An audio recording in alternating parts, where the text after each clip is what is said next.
Superman is the greatest hero in all of fiction. I was very excited that we were finally getting a new movie, especially because aside from the super old ones, none of them are very good. Superman's always had this reputation from people that he's boring, and I was kind of hoping that this movie would fix that. Unfortunately, this one is kind of bad. The first part of the movie I think is actually pretty decent. It shows Superman having to deal with the political fallout of his actions as well as having to practice how to approach an interview. I really like the scene he has with Lois Lane where he's trying to explain that his actions to stop a country from being invaded didn't come from a political angle and that he was just trying to prevent people from dying, while Lois Lane was trying to play the cynical reporter to show him that people will never truly believe that Superman didn't have a secret political agenda. I think it's actually pretty interesting commentary on how the world has become pretty cynical towards people that just want to do the right thing. Unfortunately, this commentary ends pretty quickly. Superman doesn't really get challenged throughout this entire movie whatsoever. There's a fight against a giant kaiju where he tries to save it because it's just a confused monster who was unleashed by Lex in order to distract Superman. But then the Justice Gang starts killing the monster pretty violently, literally stabbing its eyes, and Superman just watches going, no, stop. I mean, they could have focused more on Superman drawing fights away into empty areas, but they can't because they have to fit the fights around Lex Luthor's stupid plans. Lex's plans in this movie are completely insane. He created a villain called Ultraman that will fight Superman in the name of a foreign country. Then Ultraman beats Superman. Then, while Superman has to retreat back to the Fortress of Solitude, Lex has this Latina cyborg lady follow him. Cyborg lady has crazy nanomachine powers that allow her to create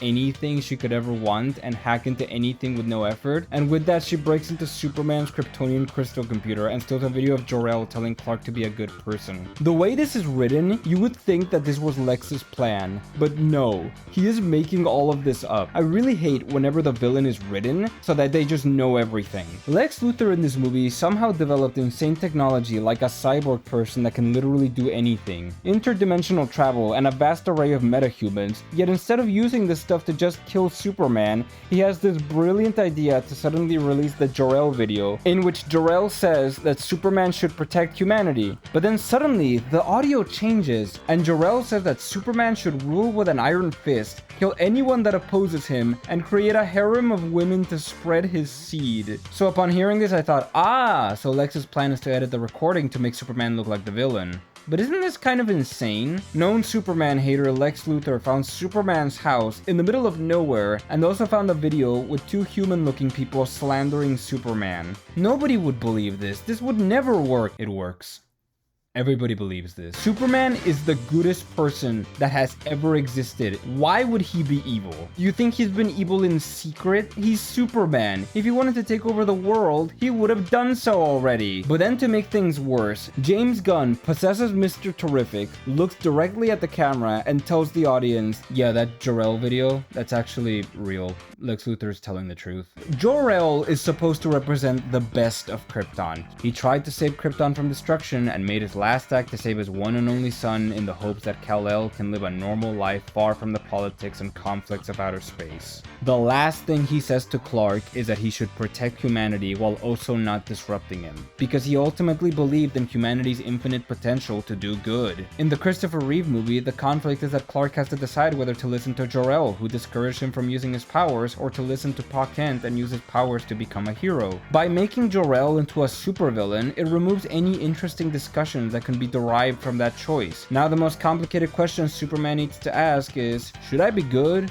Should I be evil? On top of that, Jor-El being evil doesn't sound right. By the end of the movie, Superman is all, screw you, Dad! Martha and Jonathan are my real parents. But the thing is, Jor-El is the reason you're alive. Every good thing that Superman did ultimately happens because Jor-El chose to send Superman to Earth to protect humanity. Disowning him feels kind of wrong. From here, the movie becomes really annoying, and it never really recovers. Superman decides to turn himself in, and the government says that since Superman is an alien, he has no citizenship, which is nonsense, but it means that Lex Luthor will be handling his imprisonment. Superman hears this and is like, okay, Raggy. Then Lex Luthor pulls Metamorpho out of his ass and has him turn into kryptonite to disable Superman. This happens a lot in this universe. Powerful people just appear and it's no big deal. I don't know if I want a DC universe where Lex Luthor can just go, hey, Superman, I got this robot from Alibaba that can copy your powers and can also destroy the universe. Take this! Superman is immediately trapped and Lex plays this idiotic game of Russian roulette with the falafel guy guy to get Superman to say that he's the bad guy, but then the gun fires almost immediately and kills him.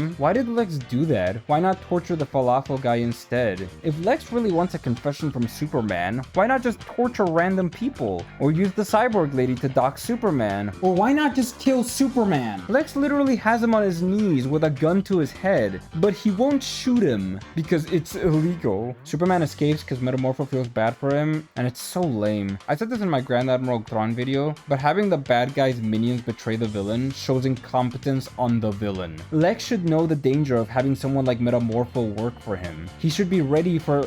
Wait, no, he was ready. He had a guy that would kill Metamorpho's son if he betrayed him. Did he just forget about that? So then Superman falls through the Pocket Universe into an anti-proton liver that leads into a black hole. This is nonsense, by the way. All of this is insane. This isn't the Superman that can beat Goku. This is the Superman that bleeds if you punch him too hard. Having Superman do all of this impossible stuff just completely breaks the stakes of this movie. I can't understand what Superman can or can't do, or if he's indestructible or not. It's really annoying that this movie already doesn't care about maintaining some kind of power scale. Metamorpho and the Engineer are characters whose powers are to create whatever they want, and the Engineer was created scientifically, which means they can be recreated. So why doesn't Lex just make more Latinas? Why doesn't he make another Ultraman? Oh wait, I'm getting ahead of myself. Once Superman escapes the pocket dimension, Lex says, okay, in order to distract Superman from stopping my man-made war, I'm going to create a universal rift that will destroy the planet. And this is where I realized that this character is a joke. Lex Luthor isn't going to risk destroying the planet. He lives in the planet. And why are all of these people agreeing with him? Lex just has a legion of people that are committing these heinous crimes, and we never learn anything from them. Wouldn't that have been interesting to see? To have Lex Luthor slowly gather this task force over a series of movies with named characters we learn about? This movie is weirdly disinterested in developing any of its characters. We're already at the end of the movie and I'm not really familiar with anyone. I mean, I guess Lois Lane is fine and Jimmy Olsen is better than he was before.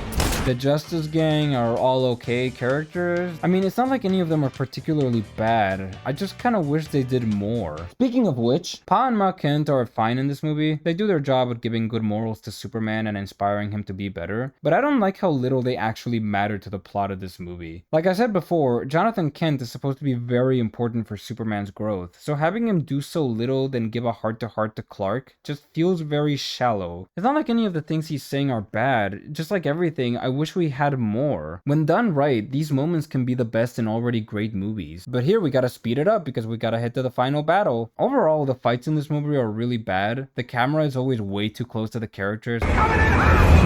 There's this Corridor Crew where they talk about why Pacific Rim Uprising looks bad compared to the first one, and it kind of reminds me of that. The camera just moves way too fast to let anything have any real weight, and the choreography is also just really lame. You're basically watching video game characters slamming into each other without any creative use of their powers. The amount of times they forget about Superman's super hearing, X-ray vision, or heat vision feels really disappointing, considering that this is supposed to be written by somebody that cares, and the music is so forgettable. They butcher the John Williams theme like they did in the trailers, and they also didn't write an original theme for this movie. Even Man of Steel had really strong music and fight choreography to show the magnitude of two indestructible people fighting each other. They blow through buildings, they go through space, Zod throws a satellite which breaks into fragments, and then the fragments fall down to Metropolis, killing millions of people. But here the most impressive thing Superman does is fly really high and then fly really fast down into the ground. Nothing really interesting happens until the reveal that Ultraman was actually Bizarro all along. This breaks everything about Lex Luthor. All of his plans become redundant because now I'm thinking about the fact that he didn't create an army of evil Superman. Why not have evil Superman do bad things pretending to be Superman? Why not kill Superman when he was in the pocket dimension and then have Bizarro pretend to be Superman? You really do need to have a certain diligence when it comes to writing a smart character like this.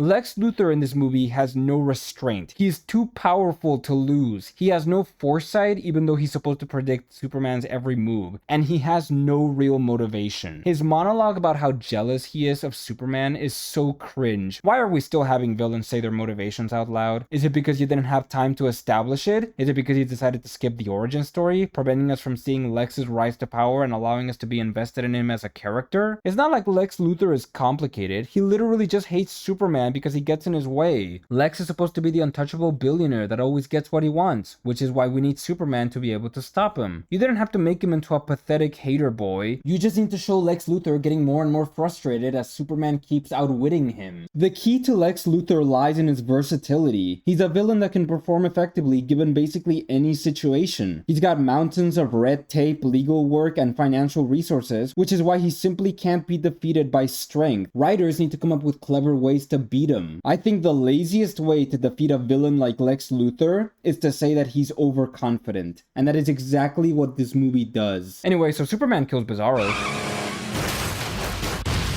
In the cartoon, Superman never saw Bizarro as an enemy. Like the other monsters, he saw him as a victim of Lex, who was manipulated into doing horrible things. Even when he dealt with Bizarro, he always treated him with dignity because he understood that it wasn't really Bizarro's fault that he was hurting others. And eventually, to make him feel better, he led him into his own planet where he could live with his alien dog without putting others in danger. Superman would never kill his enemies because he believes in saving lives so much that he will even save them. Here though, Superman throws him into a black hole. I guess he also threw those people into a black hole in the Anti-Proton River. Oh, and he also tortured a political leader by throwing him into a cactus, and then the Justice Gang murdered him. And every time I hear people say this movie understands Superman, not like Man of Steel, I'm like, does it really? Yeah, sure, this Superman saves people, but it always feels token and performative. They'll show Superman saving civilians and stuff, but people are kind of dying left and right from collapsing buildings. But then every time an action scene happens, the movie will be like, don't worry, there was no casualties. Those buildings?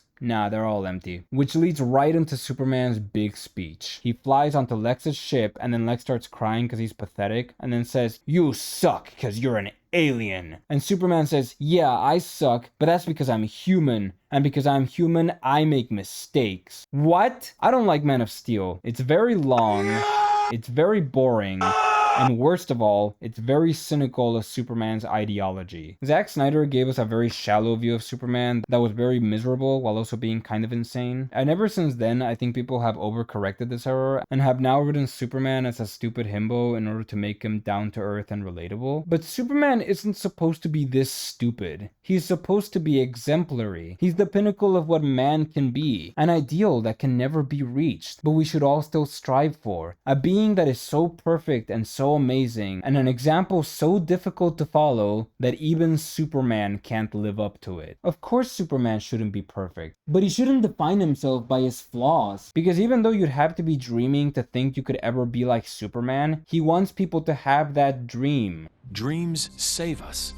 Dreams lift us up and transform us into something better. This Superman is a failure. He lost his battle against Ultraman twice. He failed to prevent the Justice Gang from killing the kaiju. He got captured by Lex Luthor and had his Fortress of Solitude destroyed. If it wasn't for the whims of other characters, he probably would have died already. That's not humility, that's stupidity. It's overly emotional and not emotionally mature. Just because a story features a good guy triumphing over evil doesn't really make it meaningful, at least in my opinion. My favorite stories are those where the hero is pushed into a state of absolute collapse where they are forced to reevaluate everything they knew in order to face their current predicament. That's what makes heroes inspiring, and despite how you may feel about them, it's something I've seen in every Superman story except for this one. Man, have you seen reviews of this movie? It genuinely feels like a psyop to get people to like it. Everywhere I go, the reviews are like, "Yes, this was a good Superman movie. James Gunn did it again. I am so looking forward to seeing where this cinematic universe goes." But on a world building level, this universe is already broken. The technology is already so overpowered with what LexCorp can casually create. The power levels are literally at characters that can do whatever they want with universe-breaking abilities. The politics are ruined with the war crimes the Justice Gang and Superman commit. You know, the reason the MCU worked is because it was grounded in reality. It started with low-level technology that slowly escalated into the crazy comic book alien stuff. But James Gunn DCU is too fantastical and too cartoonish. In this universe, I can't imagine anything like the Sokovia Accords existing because of how insane everything already is. And when I see that this movie is this committed to making so little sense, it disappoints me because I realize that we're never gonna get moments as good as Cap versus Iron Man, the Vulture reveal, or the entirety of Infinity War. The only way this cinematic universe can really flourish moving forward would be if they ignored the events of this movie. And it's frustrating because the reactions people have from this movie have been to try to shun any form of criticism. But why? When people hate a movie like this, it isn't because they like hating things. I really wanted to like this movie, but I don't want to ignore all of the problems and act like it's good. I want these movies to be better, and that's not gonna happen if we keep defending James Gunn. How many times do we have to hear another creative complaining about how people don't like his stuff? If people don't like what you're making, it's because you're making bad movies. You had all of the resources in the world with oodles of creative control to create one of the most important movies with a guaranteed audience. There's no reason why this movie shouldn't have been at least an 8 out of 10. And if he can't imagine a better version of the Superman movie, then I don't think he's suited to direct a cinematic universe. That's all I got for this video. Goodbye!